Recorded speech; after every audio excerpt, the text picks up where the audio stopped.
শরীয়তপুরের মধ্যে পাওয়া যাচ্ছে স্পাইসি বিফ খিচুড়ি রেড চিলি চাইনিজ রেস্টুরেন্টে। আসসালামু আলাইকুম শরীয়তপুরবাসী, যারা এই শীতে বিফ খিচুড়ি পছন্দ করেন তাদের জন্য খুবই স্পেশাল একটি ভিডিও হতে যাচ্ছে। বিফ খিচুড়ি এটা আমার খুবই পছন্দের একটি খাবার, আর শীত আসলে এটা আমার খুবই স্পেশাল হয়ে ওঠে। তখনই আমি খোঁজাখুঁজি শুরু করে দিই শরীয়তপুরের মধ্যে কোথায় বিফ খিচুড়ি পাওয়া যায়। যাই হোক ভাই, আমার সেই ফেভারিট খাবারটি আমি অর্ডার করে দিয়েছি। এইখানকার খিচুড়িটা খেতে কেমন স্বাদ, কিভাবে আসবেন সবকিছুই এই ভিডিওর মাধ্যমে বলে দেওয়ার চেষ্টা করব। এইখানকার খিচুড়িটা ভাই সত্যি অসাধারণ ছিল, খেতেও খুব সুস্বাদু ছিল।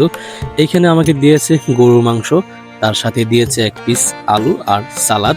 যাই হোক, খেতে খুবই ভালো লাগছে, আপনারা এসে ট্রাই করে দেখতে পারেন। এটির প্রাইস ছিল মাত্র 130 টাকা। আপনি এই রেস্টুরেন্টে কিভাবে আসবেন চলুন বলে দিচ্ছি।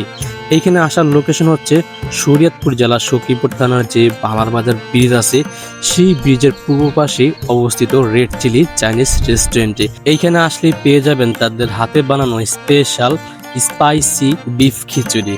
যাই হোক, আজকের ভিডিও এই পর্যন্ত। সবাই ভালো থাকবেন, সুস্থ থাকবেন, দেখা হচ্ছে অন্য কোনো ভিডিও।